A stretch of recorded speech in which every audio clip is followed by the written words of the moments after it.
പ്രേമപ്രകാശ് മോനെ, ഈ രണ്ടുണ്ടയാണ് പപ്പയുടേത്. ഇത് എന്റെ ഉണ്ടല്ലേ? മോന്റെ ഈ രണ്ട് ചെറിയ ഉണ്ടയാണ്. 2.5 ലക്ഷം കൊണ്ട് കൊടുക്കാൻ കിടക്ക് പന്ന റാസ്കൽ അഴുക പട്ടി. അവന്റെ ഉണ്ട, അവന്റെ കൊച്ചന്റെ ഉണ്ട, എന്റെ ഉണ്ട. ഞാൻ അവിടെ നിന്ന് ഊരാൻ പെട്ട പാട് എനിക്കറിയാ. ഈ ഒരു ബിസിനസ് അല്ലെങ്കിൽ ഇൻഡസ്ട്രീനെ പറ്റി കേരളത്തിൽ സംസാരിക്കുമ്പോൾ ഭൂരിഭാഗം ആൾക്കാർക്കും തോന്നുന്ന ഒരേ ഒരു കാര്യമാണ് ഇത് ഒരു സ്കാം അല്ലേ എന്നാണ്. സത്യാംശം മനസ്സിലാക്കാനായിട്ട് ഞാൻ ഇതിനെപ്പറ്റി ഇൻവെസ്റ്റിഗേറ്റ് ചെയ്യാൻ തീരുമാനിച്ചു. ഏഷ്യയിൽ തന്നെ one of the biggest network marketing event attend ചെയ്യാനായിട്ട് എനിക്കും ഒരു ഇൻവിറ്റേഷൻ കിട്ടിയിരുന്നു. സോ ഞാൻ അതിന്റെ സത്യാവസ്ഥ മനസ്സിലാക്കാനായിട്ട് പോവുകയാണ്. കമാൺ, വീഡിയോയിലേക്ക് പോവാം.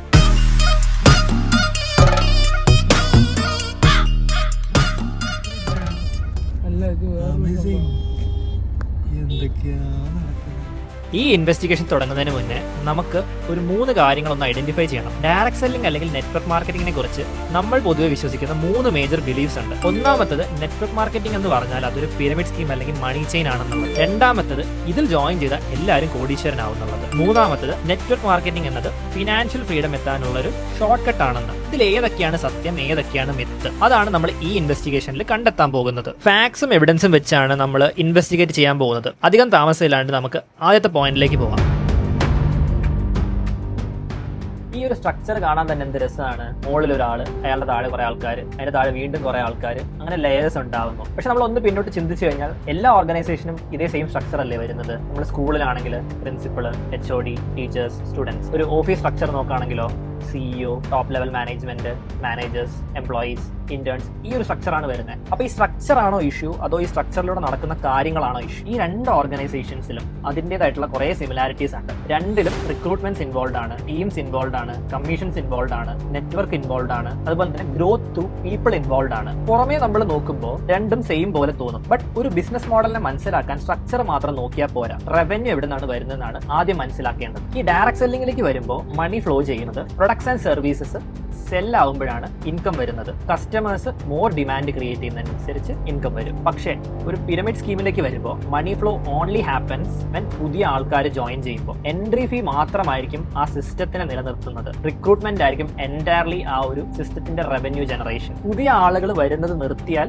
സിസ്റ്റം അതോടെ തകരും. അപ്പോൾ സിമ്പിൾ ആയിട്ടൊന്ന് ആലോചിക്കേണ്ട കാര്യം എന്ന് വെച്ച് കഴിഞ്ഞാൽ, നാളെ റിക്രൂട്ട്മെന്റ് പൂർണ്ണമായി നിർത്തിക്കഴിഞ്ഞാൽ സിസ്റ്റം നിലനിൽക്കുമെന്നാണ്. ആ ഒരു പ്രൊഡക്റ്റ് സ്റ്റിൽ ഡിമാൻഡ് കീപ്പ് ചെയ്യുന്നുണ്ടെങ്കിൽ ബിസിനസ് വിൽ കണ്ടിന്യൂ. അല്ലാണ്ട് സിസ്റ്റം കൊളാപ്സ് ആവുകയാണെങ്കിൽ സീരിയസ് ആയിട്ട് ഇഷ്യൂ ഉണ്ട്. ഇനി എല്ലാ ഡയറക്ട് സെല്ലിംഗ് കമ്പനീസും നല്ലതാണെന്ന് പറയാൻ പറ്റും. അതുപോലെ തന്നെ എല്ലാം പിരമിഡ് സ്കീം ആണെന്നും പറയാൻ പറ്റില്ല. കാരണം ഒരു കമ്പനിക്ക് ലീഗൽ ആകാം, പക്ഷേ പുവർലി മാനേജ്ഡ് ആയിരിക്കാം. അതുപോലെ തന്നെ ലീഗൽ ആയിരിക്കും, പക്ഷേ അൺഎത്തിക്കൽ, അല്ലെങ്കിൽ കംപ്ലീറ്റ്ലി ഇല്ലീഗൽ ആൻഡ് ഫ്രോഡ് വരെ ആകാം. റിയൽ വേൾഡിൽ പല കമ്പനികളും ബ്ലാക്ക് ആൻഡ് വൈറ്റ് അല്ല. ചില കമ്പനീസ് ലീഗൽ ആയിരിക്കും, പക്ഷേ പുവർ പ്രാക്ടീസസ് ഉണ്ടാവും. അതായത് ചില ഡിസ്ട്രിബ്യൂട്ടേഴ്സ് അൺറിയലിസ്റ്റിക് പ്രോമിസസ് നൽകിയേക്കാം. അതുപോലെ തന്നെ ഒരു കമ്പനീനെ എവാലുവേറ്റ് ചെയ്യുമ്പോൾ ലേബൽ നോക്കുന്നതിനേക്കാൾ ബിസിനസ് മോഡൽ നോക്കുന്നതാണ് കൂടുതൽ ഇമ്പോർട്ടൻറ്റ്.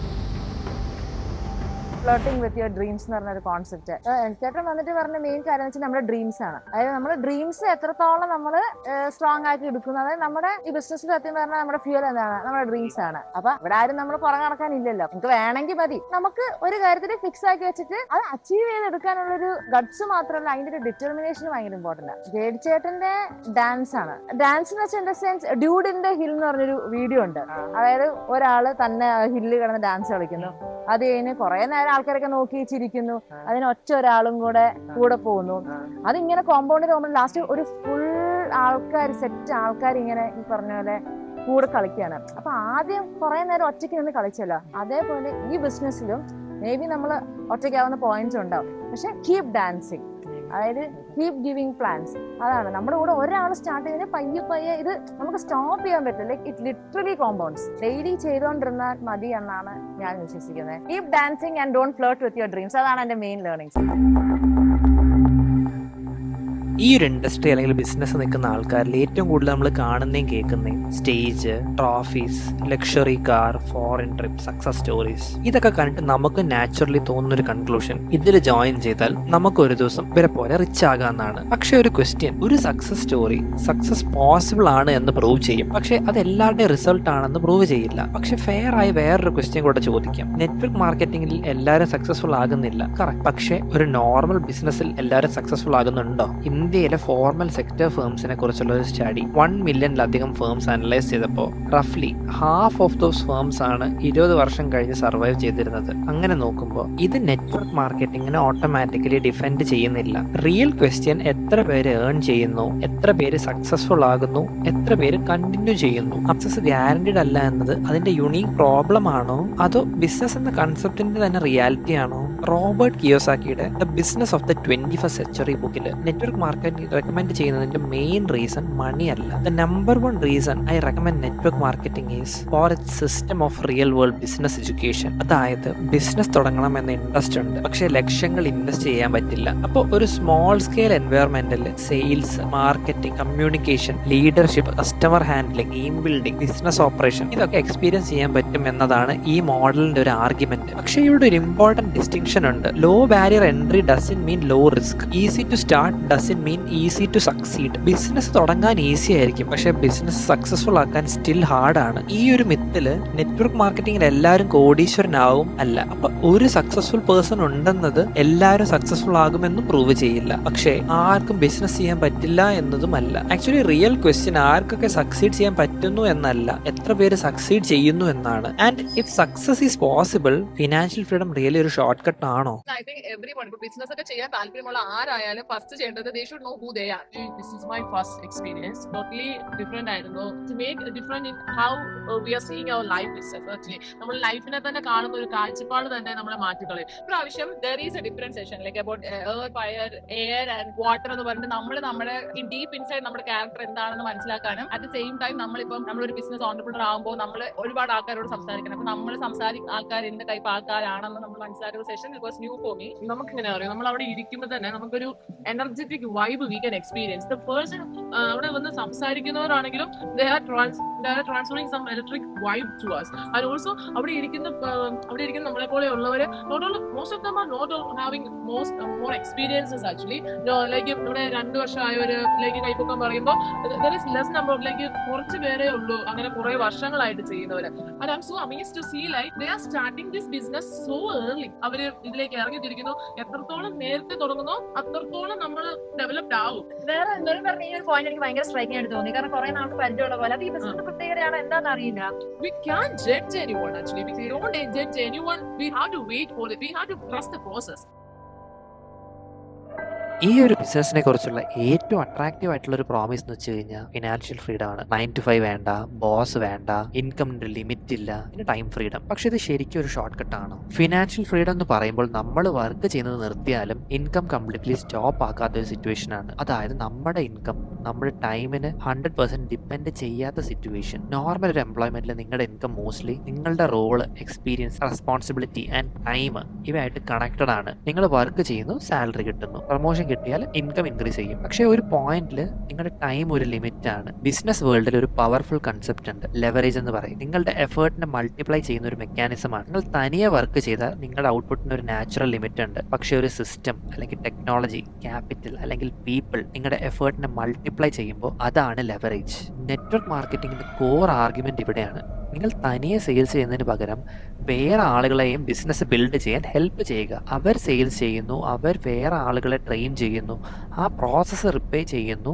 സോ നിങ്ങളുടെ ഇൻഡിവിജ്വൽ എഫേർട്ട് ഒരു ലാർജർ നെറ്റ്വർക്കിന്റെ ആക്ടിവിറ്റിയുമായി കണക്റ്റഡ് ആകും. പക്ഷേ ഇവിടെ ഒരു മിസ്കൺസെപ്ഷൻ ഉണ്ട്. ലെവറേജ് എന്ന് പറഞ്ഞാൽ പാസീവ് ഇൻകം എന്നല്ല. ടീം ഉണ്ടാക്കി പിന്നെ ഒന്നും ചെയ്യാതെ പൈസ വരുമെന്നല്ല. ലീഡർഷിപ്പ് വേണം, ട്രെയിനിങ് വേണം, കസ്റ്റമർ റിലേഷൻഷിപ്പ് വേണം, സെയിൽസ് വേണം, ടീം മെയിൻറ്റെയിൻ ചെയ്യണം. ലെവറേജ് വർക്കിനെ എലിമിനേറ്റ് ചെയ്യുന്നില്ല, വർക്കിന്റെ ഇമ്പാക്റ്റ് മൾട്ടിപ്ലൈ ചെയ്യാനാണ് ട്രൈ ചെയ്യുന്നത്. നെറ്റ്വർക്ക് ബിൽഡ് ചെയ്തു എന്നതും പ്രൊഡക്റ്റീവ് ബിസിനസ് ബിൽഡ് ചെയ്യുന്നതും സെയിം അല്ല. പക്ഷെ ലെവറേജ് ഉണ്ടെന്ന് പറഞ്ഞാൽ ഷോർട്ട് കട്ട് ആണെന്ന് ഓട്ടോമാറ്റിക്കലി പ്രൂവ് ചെയ്യുന്നില്ല. ഷോർട്ട് കട്ട് എന്ന് പറഞ്ഞാൽ less time, less effort, less risk. Network മാർക്കറ്റിംഗിൽ ഇതൊക്കെ ഗ്യാരണ്ടി ഉണ്ടോ? ഇല്ല. So myth number 3, network marketing is A shortcut to financial freedom. May be shortcut അല്ല, but can be a different route. Normal എംപ്ലോയ്മെന്റിൽ നിങ്ങൾ ടൈം സ്കെയിൽ ചെയ്യുന്നു, ബിസിനസ്സിൽ നിങ്ങൾ സിസ്റ്റം സ്കെയിൽ ചെയ്യാൻ ട്രൈ ചെയ്യുന്നു. നെറ്റ്വർക്ക് മാർക്കറ്റിംഗിന്റെ promise people and system use ചെയ്ത് ലെവറേജ് ക്രിയേറ്റ് ചെയ്യുക എന്നതാണ്. അപ്പൊ ഫിനാൻഷ്യൽ ഫ്രീഡമിന് ഒരു സിംഗിൾ റോഡ് ഇല്ല. കോർപ്പറേറ്റ് കരിയർ റൂട്ടാണ്, ട്രഡീഷണൽ ബിസിനസ് വേറെ റൂട്ടാണ്, നെറ്റ്വർക്ക് മാർക്കറ്റിംഗ് ഒരു ഡിഫറെന്റ് റൂട്ടാണ്. ക്വസ്റ്റ്യൻ ഏതാണ് ഫാസ്റ്റസ്റ്റ് എന്നല്ല, ഏതാണ് നിങ്ങൾക്ക് വർക്ക് ചെയ്യുന്ന root. Because leverage can accelerate success but can never replace value. ഏറ്റവും സ്ട്രൈക്കിംഗ് ആയിട്ട് തോന്നിയത് it is better to be a rejected millionaire than a respected broke person. അതായത് 2 അസറ്റ് നമുക്കുണ്ട്, ഒന്ന് മൈൻഡ് സെറ്റും ടൈമും. ഇത് ആർക്കും നമ്മളിൽ നിന്ന് എടുക്കാൻ പറ്റൂല. സോ ഡെഫിനറ്റ്ലി യെസ്, അതും പ്രോപ്പർലി യൂട്ടിലൈസ് ചെയ്യാൻ പറ്റണം. കാരണം നമ്മൾ ബിൽഡ് ചെയ്യുന്ന സ്കിൽസ് സത്യം പറഞ്ഞാൽ ആർക്കും എടുക്കാൻ പറ്റില്ല. പൈസ വരും പോവും, പക്ഷെ പറഞ്ഞ നമുക്കത് ഉണ്ടാക്കിയെടുക്കാനുള്ള സ്കില്ല് പഠിച്ചു കഴിഞ്ഞാൽ ഇറ്റ്സ് വെൽ ആൻഡ് ഗുഡ്. നമ്മുടെ കയ്യിൽ എപ്പോഴും ഉണ്ടാവും. Hello, we just completed 3 intense days of our annual coaching conference. That was very insightful. It's not the first time I attended, but whenever I attended, I learned something new. I de-learned something which was wrong about me, and it's always very useful at any moment. I'll keep on coming next year, every year. That was the 25th anniversary, and we'll be here for more and more years. Bisous. ഇവന്റിൽ ഞാൻ കണ്ടതിൽ എനിക്ക് ഏറ്റവും interesting ആയിട്ട് തോന്നിയ കാര്യം എന്ന് വെച്ചാൽ എല്ലാവരും ഈ ബിസിനസ്സിനെ ഒരേ രീതിയിലല്ല കാണുന്നത്. ചിലവർക്ക് ഇതൊരു ഇൻകം സോഴ്സ് ആണ്, ചിലവർക്ക് ഇതൊരു ഓണ്ടർപ്രണർഷിപ്പ് പ്ലാറ്റ്ഫോം ആണ്, ആൻഡ് ചിലവർക്ക് ഇതൊരു കരിയർ ആണ്. അതുകൊണ്ട് തന്നെ എല്ലാവർക്കും കിട്ടുന്ന ഔട്ട്കമും ഡിഫറന്റ് ആണ്. ഈ ഒരു ബിസിനസിനെ പറ്റി കേരളത്തിൽ പൊതുവെ ആൾക്കാർ സംസാരിക്കുമ്പോൾ അവർക്ക് ആദ്യം തോന്നുന്ന ഒരു കാര്യം വീണ്ടും ആളെ പിടിക്കുന്ന പരിപാടിയായിട്ട് വന്നു. ആക്ച്വലി ആളെ തന്നെയാണ് പിടിക്കുന്നത്. ഏത് ബിസിനസ്സാണ് ആൾക്കാരില്ലാതെ വർക്ക് ചെയ്യുന്നത്? പക്ഷെ നമ്മൾ ശരിക്കും മനസ്സിലാക്കേണ്ടത് എങ്ങനെയാണ് ഇത് വർക്ക്ഔട്ട് ആകുന്നത്, എന്താണ് ഇതിനെ വ്യത്യസ്തമാക്കുന്നത്. നമ്മളൊരു ബിസിനസ് മോഡലിനെ കുറിച്ച് അസംഷൻ വെച്ചിട്ടാണോ മനസ്സിലാക്കുന്നത്, അതോ പ്രോപ്പർ ഫാക്ട്സ് വെച്ചിട്ടാണ് ഇതൊക്കെ മനസ്സിലാക്കുന്നത്? നമ്മൾ പൊതുവെ പ്രൊഡക്ട്സ് ആൻഡ് സർവീസസ് അറിയുന്നത് ട്രഡീഷണൽ മീഡിയ അല്ലെങ്കിൽ ഇപ്പോഴത്തെ ഒരു ജനറേഷൻ നോക്കിയാൽ സോഷ്യൽ മീഡിയ ഇൻഫ്ലുവൻസേഴ്സ് ത്രൂ ആണ്. ഫെമിലിയർ ആയിട്ടുള്ള ആളുകൾ വഴിയാണ് ഈ പ്രൊഡക്ട്സ് ആൻഡ് സർവീസസ് നമ്മളിലേക്ക് എത്തുന്നത്, അല്ലെങ്കിൽ നമ്മൾ പരിചയപ്പെടുന്നതിനെ പറ്റി, അല്ലെങ്കിൽ സെലക്ട് ചെയ്യുന്നത്. ഈ ഒരു ബിസിനസ്സിലേക്ക് വരുമ്പോൾ പ്രൊഡക്ട്സ് ആൻഡ് സർവീസസിനെ കംപ്ലീറ്റ്ലി പിച്ചിൻ ചെയ്യുന്നത് നമ്മളെ പോലത്തെ ഒരു കോമൺ പേഴ്സൺ ആയിരിക്കും. ഈ ഒരു ഇൻഡസ്ട്രിയിൽ ഡോർ ടു ഡോർ സെയിൽസ് പോലെ നമുക്ക് മാത്രം ഇൻഡിവിജ്വൽ ബെനിഫിറ്റ് അല്ല, നമ്മൾ വെക്കുന്നതിന്റെ ഒപ്പം നിൽക്കുന്ന ടീമിനും കൂടെയാണ് ബെനിഫിറ്റ് വരുന്നത്. അതുകൊണ്ട് തന്നെ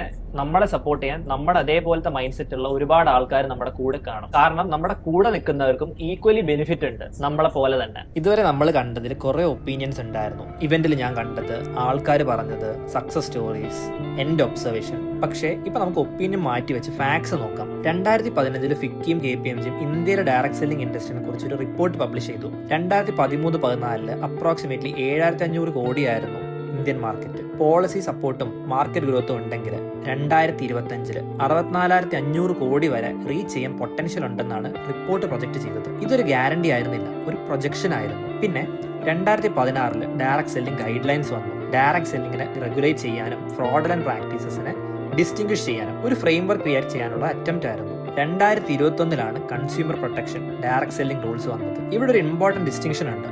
ഗവൺമെന്റ് റെഗുലേറ്റ് ചെയ്യുന്നതും ഗവൺമെന്റ് എൻഡോസ് ചെയ്യുന്നതും എന്നല്ല. It means government recognizes this as an activity that needs rules, compliance and consumer protection. And കേരളത്തിലേക്ക് നോക്കുമ്പോൾ 2024 ഡയറക്ട് സെല്ലിംഗ് മാർക്കറ്റിംഗ് ഗൈഡ് ലൈൻസും ഓൺലൈൻ രജിസ്ട്രേഷൻ പോർട്ടലും ലോഞ്ച് ചെയ്തു. 2025 Kerala chief minister direct selling business portal launch ചെയ്തത്. Direct selling guide ലൈൻസും awareness വീഡിയോയും കൂടെ launch ചെയ്തതായി NIC കേരളയും റെക്കോർഡ് ചെയ്തു. ഇത് മീൻ ചെയ്യുന്നതെന്ന് വെച്ച് കഴിഞ്ഞാൽ ഡയറക്ട് സെല്ലിംഗ് എൻറ്റിറ്റീസിനെ രജിസ്റ്റർ ആൻഡ് മോണിറ്റർ ചെയ്യാനുള്ള ഒരു മെക്കാനിസം ക്രിയേറ്റ് ചെയ്യുകയാണ്. നമ്മൾ വേൾഡ് ഫെഡറേഷൻ ഓഫ് ഡയറക്ട് സെല്ലിംഗിന്റെ ഗ്ലോബൽ റാങ്കിങ് നോക്കുമ്പോൾ 5 years ബാക്ക് ഇന്ത്യ ടോപ്പ് 20 ലിസ്റ്റിൽ പോലും ഉണ്ടായിരുന്നില്ല. കറന്റ് സെനാരിയോ ലേറ്റസ്റ്റ് റിപ്പോർട്ട്സ് നമ്മൾ നോക്കുമ്പോൾ ഇന്ത്യയാണ് 11th largest direct selling market. Approximately 26,852 കോടിയാണ് ക്രിയേറ്റ് ചെയ്തേക്കുന്നത് ഇന്ത്യൻ ഇൻഡസ്ട്രിയിൽ. KPMG പ്രൊജക്ട് ചെയ്തേക്കുന്ന ആ ഒരു നമ്പർ സ്റ്റിൽ ഇന്ത്യ ടച്ച് ചെയ്തിട്ടില്ല. ആൻഡ് ഇൻട്രസ്റ്റിംഗ് ആയിട്ടുള്ള ഒരു കാര്യം എന്ന് വെച്ച് കഴിഞ്ഞാൽ നമ്മുടെ NCERT ബുക്സിൽ ഡിസ്ട്രിബ്യൂഷൻ ചാനലിന്റെ ഒരു ഫോം ആയിട്ട് ഡയറക്ട് സെല്ലിങ്ങിനെ വരെ പഠിപ്പിച്ചു തുടങ്ങി. അതായത് ഡയറക്ട് സെല്ലിംഗ് എന്ന കൺസെപ്റ്റ് ടെക്സ്റ്റ് ബുക്ക് ലെവലിൽ തന്നെ ബിസിനസ് ആൻഡ് ഡിസ്ട്രിബ്യൂഷൻ കൺസെപ്റ്റ് ആയിട്ട് ടീച്ച് ചെയ്യപ്പെടുന്നുണ്ട്. എത്രയൊക്കെ നല്ലത് ഈ ഒരു ഇൻഡസ്ട്രീനെ പറ്റി പറഞ്ഞാലും ഈ ഒരു കൺസെപ്റ്റിനെ ഒരുപാട് ആൾക്കാർ മിസ്യൂസ് ചെയ്തിട്ടുണ്ട്. അതിന്റെ വിക്ടിമായിട്ടുള്ള ആൾക്കാർക്ക് ഒരിക്കലും ഇതിന്റെ വേറൊരു സൈഡ് മനസ്സിലാക്കാൻ ബുദ്ധിമുട്ടായിരിക്കും. അതാണ് അതിന്റെ റിയാലിറ്റി. ഈ ഒരു വീഡിയോ ഇവിടെ വരെ കണ്ടതിന് താങ്ക് യു സോ മച്ച്. ഈ വീഡിയോ കൊണ്ട് ഞാൻ ആഗ്രഹിക്കുന്നത് നിങ്ങൾ ഒരു സൈഡ് ചൂസ് ചെയ്യണം എന്നല്ല. ഈ ഒരു ഇൻഡസ്ട്രീനെ പറ്റി നിങ്ങൾക്ക് വേറൊരു പെർസ്പെക്റ്റീവ് ഈ വീഡിയോയിലൂടെ മനസ്സിലാക്കി തരാൻ പറ്റി എന്നാണ് ഞാൻ വിശ്വസിക്കുന്നത്. Thank you so much.